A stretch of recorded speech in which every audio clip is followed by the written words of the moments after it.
Bismillahirrahmanirrahim. Audio Jungle. Halo, assalamualaikum warahmatullahi wabarakatuh. Hari ini kita akan membahas mengenai materi PTS komputer pada semester lalu. Nah, kita hari ini akan membahas mengenai soal dan juga jawabannya ya kak. Jadi silahkan disimak dengan baik karena soal-soal ini akan muncul kembali pada PAT nanti. Oke, kita akan membahas pada nomor 1 terlebih dahulu ya. Silakan diperhatikan. Fungsi utama Microsoft Office Word adalah yaitu untuk mengolah dokumen atau kata. Jawabannya adalah A. Yang kedua, cara membuka dokumen baru atau lembar kerja baru pada Microsoft Word adalah dengan cara C. File, New, kemudian blank dokumen. Cara membuka dokumen baru atau lembar kerja baru pada Microsoft Word adalah tinggal kita klik File, kemudian New, dan juga kita pilih blank dokumen. Jawabannya yaitu C. Yang ketiga, urutan cara menyimpan dokumen yang telah dibuat adalah yaitu klik File, kemudian Save, kemudian Enter, yaitu jawabannya B. Nah, Ustazah kira kakak semua sudah paham cara menyimpan dokumen. Kemudian, yang keempat, urutan cara membuka dokumen yang telah disimpan yaitu A. File, Open, kemudian klik Enter. Jadi, cara untuk membuat lembar kerja baru, menyimpan, dan juga membuka dokumen itu berbeda-beda. Untuk membuka dokumen yang telah disimpan, kita klik File, kemudian Open, kemudian kita klik Enter. Audio Jungle. Jawabannya adalah A. Kemudian nomor 5, urutan cara mencetak dokumen yang telah dibuat yaitu C. File and Print, kemudian kita klik Enter. Jadi untuk mencetak dokumen yang telah dibuat, kita tinggal klik File and kita klik Print, kemudian kita klik Enter. Kemudian soal nomor 6, ketika mengetik menggunakan Microsoft Word, kita harus memperhatikan batas pengetikan atau garis tepi di sekeliling dokumen yang disebut dengan A. Margin.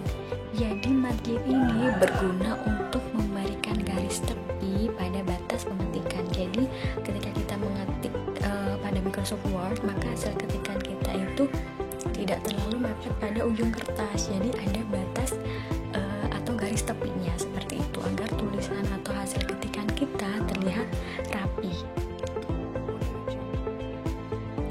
Kemudian nomor 7, agar sebuah naskah dokumen terlihat rapi dan lurus di bagian tepi kanan dan juga tepi kiri, kita bisa menggunakan format yaitu DJustify. Yaitu Justify ini untuk membuat hasil ketikan kita tampak rapi dan juga lurus di bagian tepi kanan juga dan juga tepi kirinya.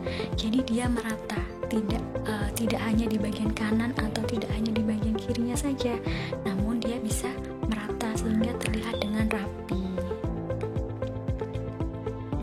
Kemudian nomor 8, agar judul sebuah naskah dokumen berada pada rata tengah. Jadi ketika kita membuat sebuah puisi, membuat sebuah cerita, maka akan kita berikan judul. Nah, judul itu terletak di bagian tengah. Nah, cara kita agar bisa membuat judul tersebut di bagian tengah yaitu menggunakan format B. Center. Nomor 9, cara untuk memasukkan gambar atau foto pada lembar kerja Microsoft Word adalah yaitu dengan cara kita pilih Insert, kemudian tinggal kita pilih Picture. Kita pilih tab Insert, kemudian kita pilih Picture untuk memasukkan gambar atau foto pada lembar kerja Microsoft Word kita. Kemudian nomor 10, cara untuk membuat berbagai macam bentuk seperti lingkaran, kemudian persegi, segitiga, dan lain-lain yaitu kita tinggal pilih tab Insert, kemudian kemudian kita pilih Shapes, yaitu A. Nomor 11, langkah untuk memulai Microsoft Word adalah, yaitu ada bermacam-macam. Ada cara lebih mudahnya, misalnya ketika kita baru buka, kemudian ada bagian menu di bagian awal, kita tinggal klik double klik pada Microsoft Word ketika sudah ada gambarnya. Namun ketika tidak ada, pada jendela utama tidak ada pilihan Microsoft Word, maka kita tinggal klik Start, All Program, kemudian Microsoft Office, dan juga kita pilih Microsoft Word. Seperti itu. Kemudian nomor 12, untuk mengubah huruf menjadi berwarna menggunakan perintah font color. Jadi kita tinggal, biasanya di komputer tuh memakai bahasa Inggris, kita tinggal mengetikkan bahasa Inggrisnya itu untuk lebih mudahnya, seperti itu.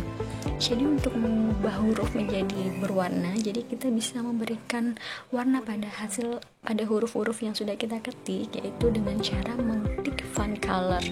Ini berada di tab Home. Kemudian nomor 13, untuk mengubah ukuran huruf menggunakan perintah font size. Jadi jangan terbalik ya. Untuk mengubah huruf, ukuran huruf bisa memperbesar, kemudian memperkecil, yaitu kita gunakan font size sesuai dengan kebutuhan kita. Nomor 14, agar tulisan dapat dicetak miring, maka harus menggunakan perintah yaitu italic atau I.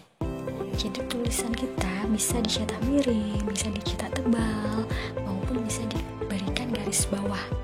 Dengan cara, jika kita ingin memiringkan huruf tersebut, maka kita tinggal pilih italic atau I, yaitu berada pada tab Home. Selanjutnya nomor 15, untuk menebalkan tulisan, maka kita tinggal pilih A, bold, yaitu ada lambang B.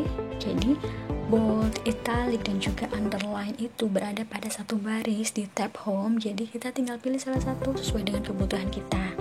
Nah, jika untuk menebalkan, maka kita tinggal pilih huruf B, yaitu bold. Kemudian nomor 16, untuk memberikan garis bawah pada tulisan yang kita inginkan adalah dengan cara memilih underline atau U. Jadi berbeda-beda untuk memiringkan, menebalkan, dan juga memberikan garis bawah itu beda-beda menunya. Kalau memiringkan tadi kita tinggal pilih huruf I, kalau menebalkan kita pilih huruf B. Jika ingin memberikan garis bawah, maka kita akan pilih huruf U atau underline. Kemudian nomor 17, untuk menyeleksi semua teks atau memblok semua teks dalam dokumen, yaitu kita tinggal tekan tombol CTRL plus A atau B. Jadi kita klik bersama-sama tombol CTRL dan juga tombol A nya, kita klik bersama-sama, maka hasil ketikan kita akan terblok semua atau terseleksi semuanya. Jangan satu-satu, kalau satu-satu nggak bisa, jadi kita tinggal klik bersamaan, seperti itu. Kemudian untuk menulis huruf kapital, maka aktifkan tombol Caps Lock atau C pada keyboard. Jadi pada keyboard itu ada beberapa pilihan, salah satunya yaitu pilihan Caps Lock atau tombol Caps Lock. Tombol ini berguna untuk mengaktifkan agar tulisan yang ketika kita ketik itu semuanya menjadi huruf kapital. Ketika kita ingin mengetik huruf kecil, maka kita tinggal matikan saja caps lock-nya, seperti itu. Kemudian nomor 19, untuk membuat suatu paragraf, maka kita harus menekan tombol Enter atau D pada keyboard. Jadi untuk membuat suatu paragraf baru, atau misalnya kita sudah mengetik di bagian atasnya, kita ingin mengetik di bagian bawahnya, dengan mengganti paragraf atau mengganti baris, maka kita tinggal klik enter pada keyboard, yaitu D. Nomor 20, untuk menutup lembar kerja Microsoft Word, yaitu dengan cara pilih close. Gampang kan kak? Jadi ketika kita ingin menutup lembar kerja pada Microsoft Word, kita bisa tinggal klik tombol tanda X pada bagian kanan atas, yaitu X berwarna merah, tinggal kita klik satu kali, maka itu sudah bisa keluar. Itu namanya tombol close. Kemudian nomor 21, untuk memperbesar tampilan layar pada Microsoft Word, yaitu dengan cara mengklik, kita tinggal pilih yaitu B, zoom in. Jadi pada bagian bawah kanan, pada kanan bawah lembar kerja Microsoft Word itu terdapat tanda plus dan juga tanda minus, dimana itu berfungsi untuk memperbesar layar atau lembar kerja kita dan juga untuk memperkecil lembar kerja kita. Nah, ketika kita ingin memperbesar tampilan lembar kerja kita itu, kita tinggal klik zoom in, kita seret garisnya itu pada tanda plus seperti itu. Kemudian nomor 22, untuk memperkecil tampilan layar pada lembar kerja Microsoft Word, yaitu dengan cara klik zoom out. Jadi kita seret garisnya pada tanda minus untuk memperkecil tampilan layar pada lembar kerja Microsoft Word. Kemudian nomor 23, urutan untuk membuat tabel pada lembar kerja Microsoft Word, yaitu dengan cara insert, kemudian kita pilih table. Jadi kita bisa buat tabel pada Microsoft Word. Jadi kita tinggal pilih tab insert, kemudian kita pilih tabel. Nomor 24, untuk menghapus tulisan yang tidak diinginkan adalah dengan cara mengklik backspace, atau kita juga bisa klik delete pada keyboard.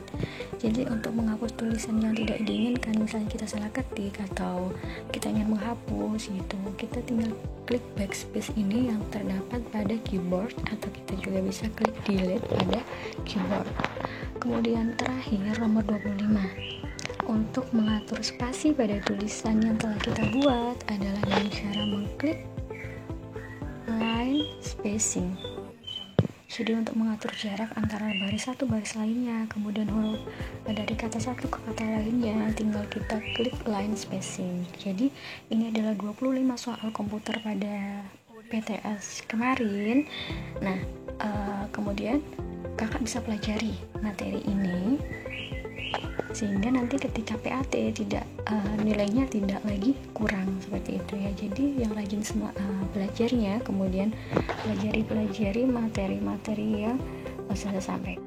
Sampai di sini dulu pembahasan kita pada hari ini. Semoga bisa dipahami dengan baik. Sekian, wassalamualaikum warahmatullahi